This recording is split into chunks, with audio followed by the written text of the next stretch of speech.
Hello दोस्तों, welcome to my YouTube channel. तो आप सभी का बहुत बहुत स्वागत है। सभी के लिए जय हिंद। बात कर रहे थे दोस्तों दिल्ली सल्तनत में खिलजी वंश पर, जिसमें जलालुद्दीन खिलजी को पूरा कंप्लीट कर लिया था। उसके बाद में उसका भतीजा अलाउद्दीन खिलजी 1296 से लेकर 1316 तक शासक बनता है। इसके बारे में भी बात हो चुकी थी। वीडियो की लिंक मैंने डिस्क्रिप्शन में दिया हुआ है, जिसने वीडियो ना देखा वो जाकर वीडियो देख लेगा। बात कर रहे थे दोस्तों जो अलाउद्दीन खिलजी के विजय अभियान है, जिसमें इसके 2 विजय अभियान अपन ने देख लिए थे। कौन कौन से? गुजरात विजय जो 1299 में करता है, उसके बाद में चित्तौड़ विजय, रणथंभौर विजय जो 1301 में करता है। इसके बाद में चित्तौड़ विजय दोस्तों इसने कब की थी? 1303 में की थी। ठीक है। जो चित्तौड़ का तत्कालीन राजा होता है, वह कौन होता है दोस्तों?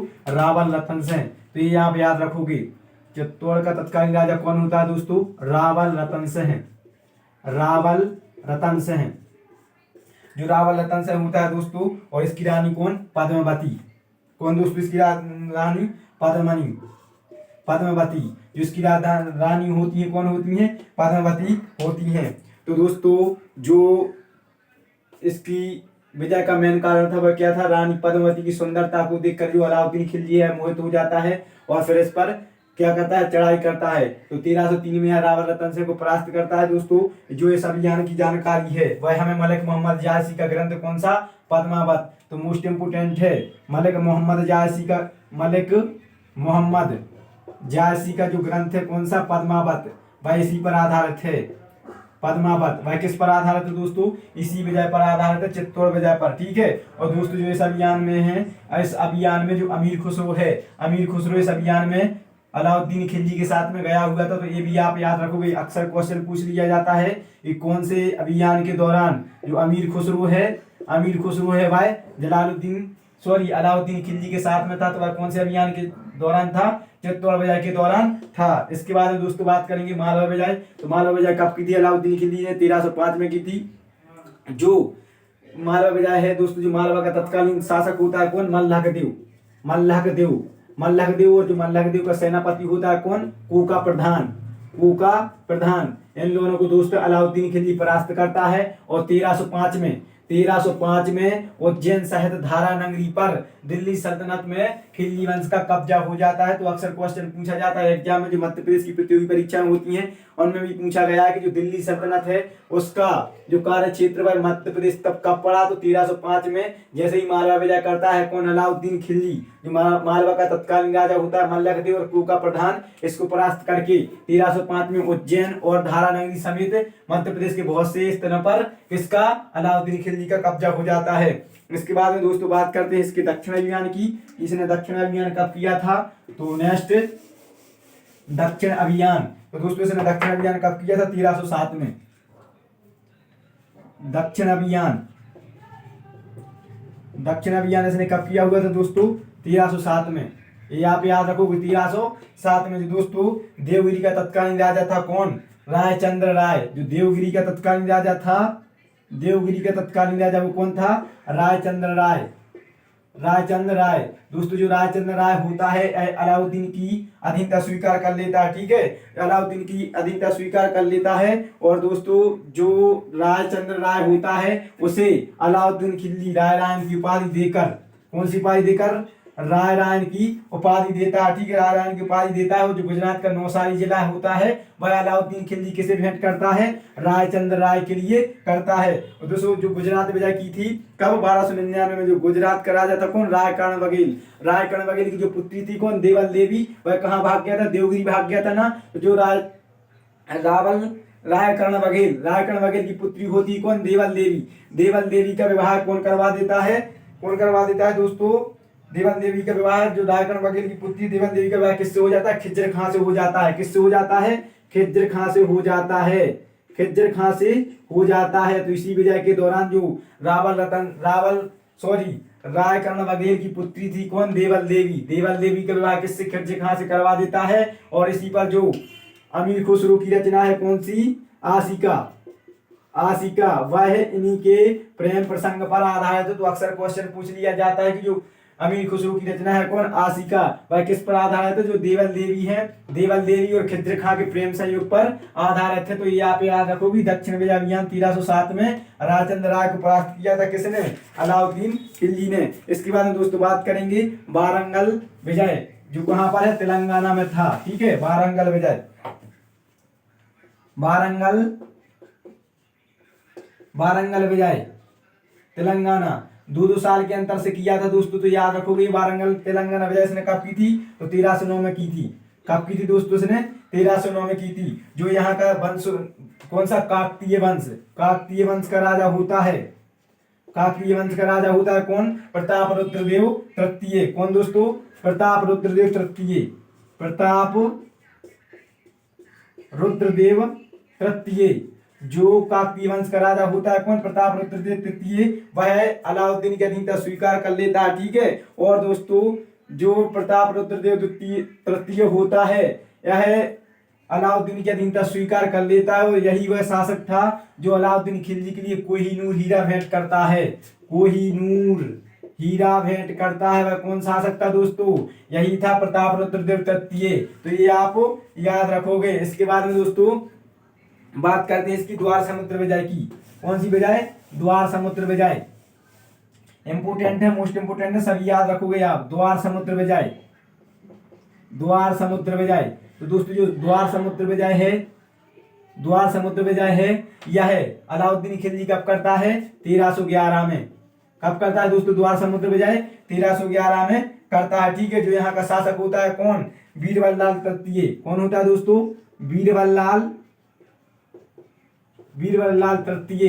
जो बीरबललाल तृतीय होता है दोस्तों, यह अलाउद्दीन की अधीनता स्वीकार कर लेता है। ठीक है, तो ये थे दोस्तों किसके? अलाउद्दीन खिलजी के विजय अभियान। अब एक पॉइंट पूछा जाता है, क्वेश्चन पूछा जाता है कि वह कौन सा दक्षिण का एकमात्र राजवंश था जिसने कभी अलाउद्दीन की अधीनता स्वीकार नहीं की? तो वह कौन सा राजवंश था? पांड्य वंश था। ये आप याद रखोगे, पांड्य वंश वह वंश था जिसने कभी अलाउद्दीन की अधीनता स्वीकार नहीं की। इसके बाद में दोस्तों इसने भू राजस्व में सुधार हेतु एक नया विभाग बनाया था। कौन सा? दीवाने मुस्तखराज। ये याद रखोगे आप।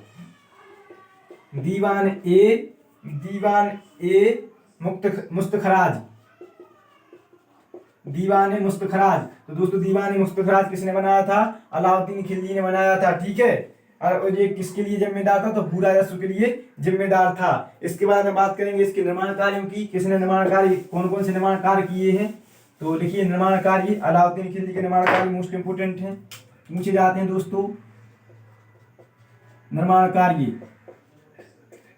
निर्माण कार्य में कौन कौन से दोस्तों? तो इसने अलाई दरवाजा बनवाया था, अलाई दरवाजा बनवाया था दोस्तों। मोस्ट इंपोर्टेंट है, इस्लामी वास्तुकला का रत्न कहलाता है। याद रखिएगा आप, इस्लामी वास्तुकला का रत्न क्या कहलाता है? तो अलाई दरवाजा कहलाता है। और अलाई दरवाजा कहाँ पर लगा हुआ है दोस्तों?